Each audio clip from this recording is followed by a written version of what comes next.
Hello guys, welcome to my channel. I hope you're doing good in this very pandemic period. Thank you for joining me. So today I want to share with you a very succulent menu that I like to prepare.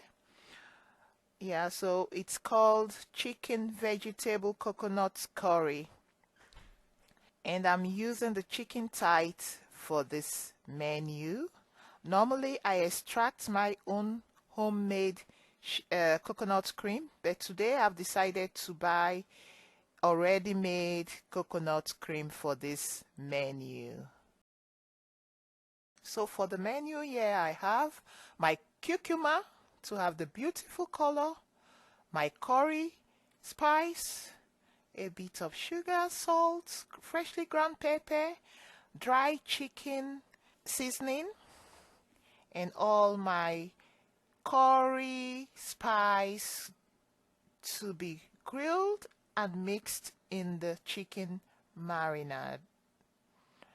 And here I have freshly chopped parsley, onions, carrots, bell pepper, 3 colors of bell pepper, courgettes. You take the red, yellow, and green.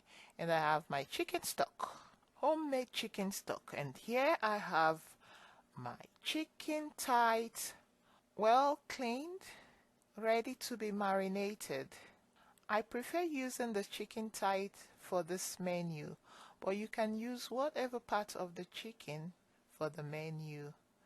And I just want to show you how I removed the bone, on the chicken thigh, just to show you a sample of what I did to remove the bones. But if you prefer the chicken breast, you can go ahead and use the chicken breast. So here's how I went about removing the bones on the chicken thigh before using it for my chicken curry, so that is it.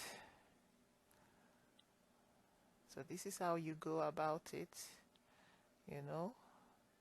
remove the excess fat and cut it into the shape you like for the menu.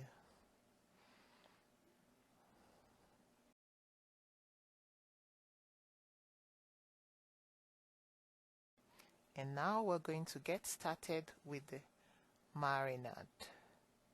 So now we'll get started. Before starting the marinade, the curry spice, we will try to torrefy them. Torrefying it's putting it on an empty plaque and heating it up so that they will now release all their aroma. When doing this, you get the best aroma from spice.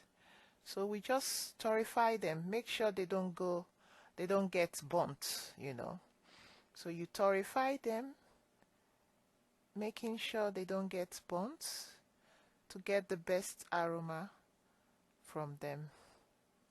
And after it's well torrefied, we'll now put them to the mixer and then blend it very well with all the garlic, ginger, and we're going to add the torrefied spices together with the garlic and ginger and then get it mixed. So we're mixing it. Make sure you mix it very smooth. Get it well mixed and then you add it all up to the well cleaned chicken thigh, and you had your already made curry spice and you mix well. You mix it very, very well so that the whole aroma goes into the chicken. And you had your pepper, freshly ground pepper,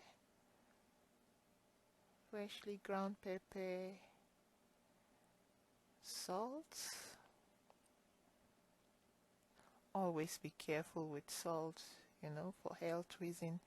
and your dry chicken seasoning at this point. Yeah, you have to divide your dry chicken seasoning. You add it at this point and during the cooking, and you add just a little pinch of sugar. Just a little pinch of sugar. This will help to caramelize well the chicken when you fry them.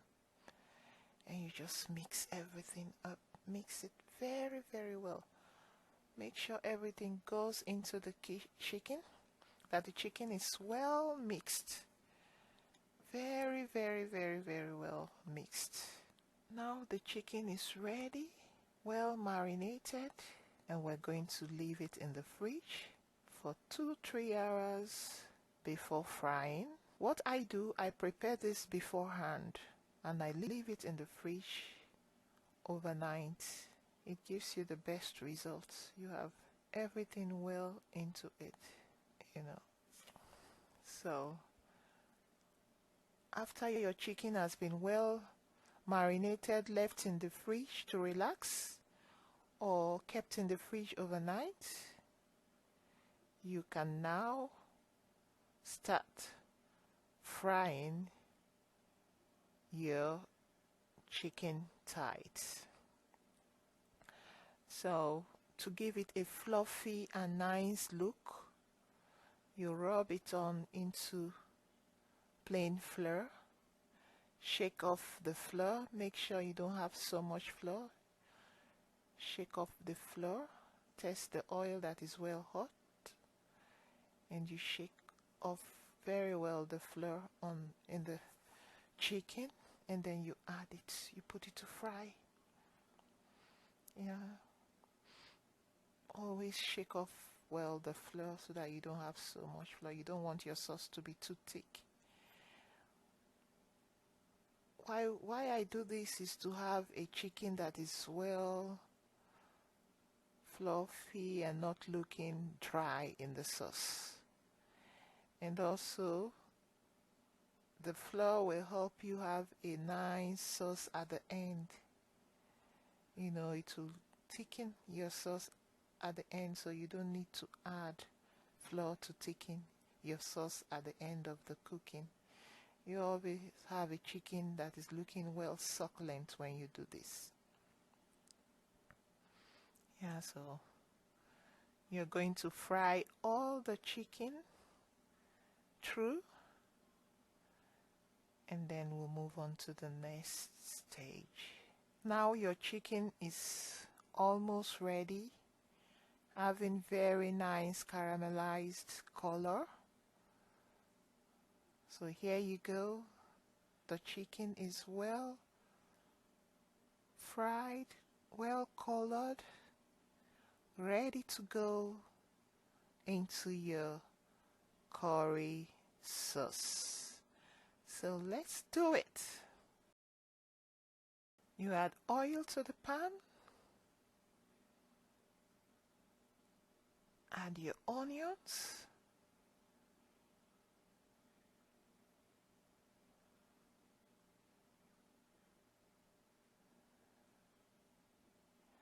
While your onions well cooked,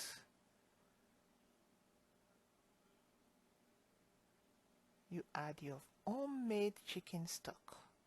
If you don't have homemade chicken stock, you can just add water and your Maggi dry chicken stock. And here I add the coconut cream. So you can use just coconut cream, but you always add a little bit of liquid to your coconut cream to have this balance. And you add your dry Maggi chicken seasoning, and you leave it to the boil. You add your bouquet garni. Bouquet garni is composed with leek, thyme, bay leaf to give your sauce a nice aroma. You leave it to boil for at least 10 minutes. You continue to on it so that it doesn't get burnt. You add your carrots and you leave it to cook for another 5 minutes.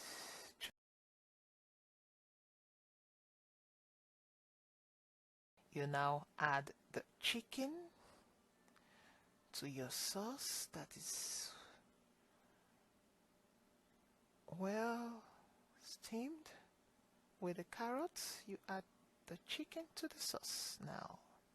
And now you add your curcuma.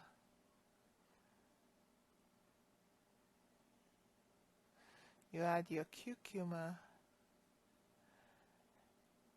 We're adding the curcuma now because the curcuma doesn't like to be cooked too long.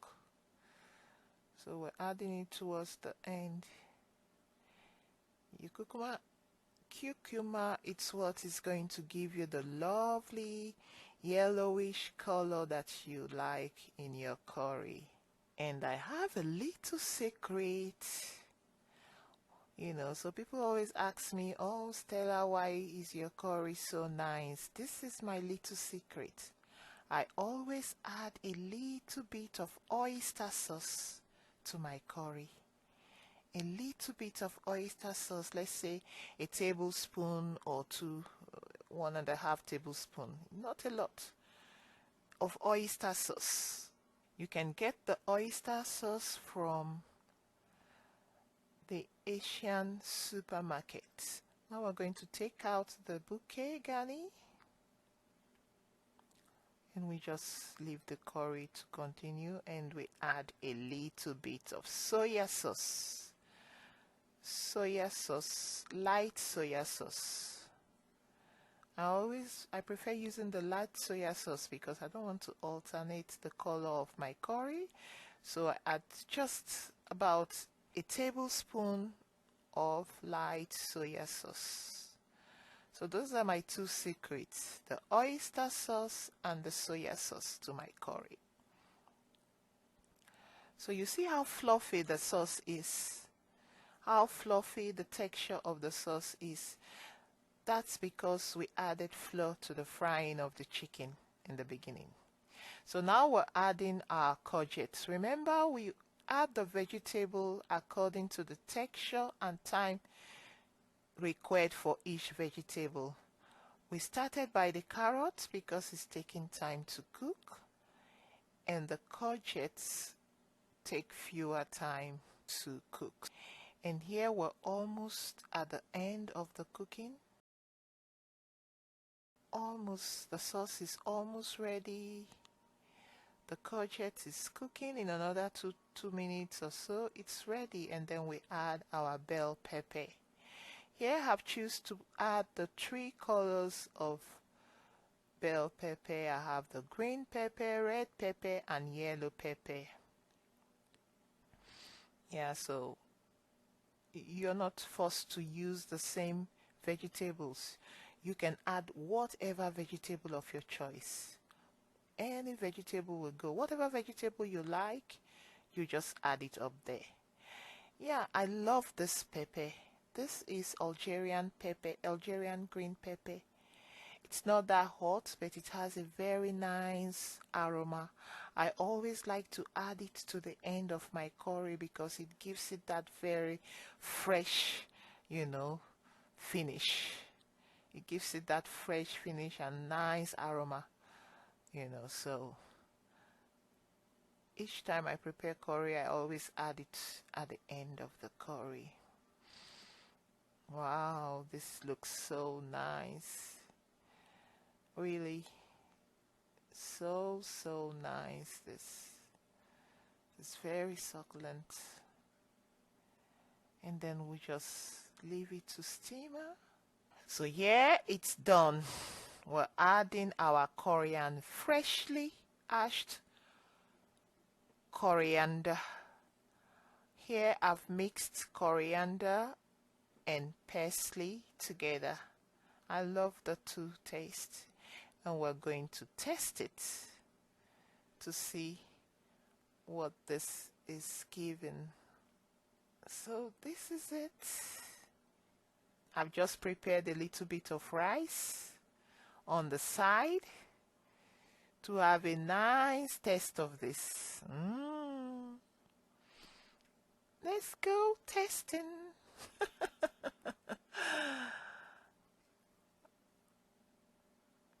Wow, this is really nice. Tasting so yummy.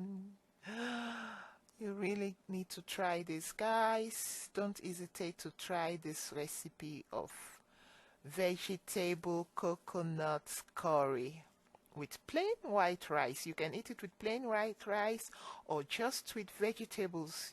You know, you can add more vegetables and eat it only with vegetables, or you just eat it with plain white rice, or even pasta. You can eat it with pasta, potato. It goes with everything, whatever you wish to eat it with.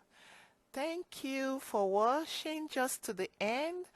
I'm really having a nice time testing this meal, and I hope that you are going to do the same and you're going to enjoy this meal